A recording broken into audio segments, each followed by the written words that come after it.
reasons why any horseman would carry the lumberjack pocket saw.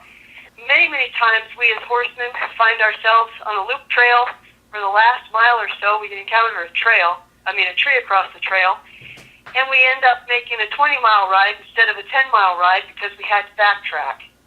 There are times where we just need a saw, and most of us don't carry a great big pack saw. We don't carry any saw at all. So this little lumberjack pocket saw, though it may be little, it be mighty, 4.7 ounces, fits in your back pocket and your saddlebags, and it is an essential for emergencies from building campfires to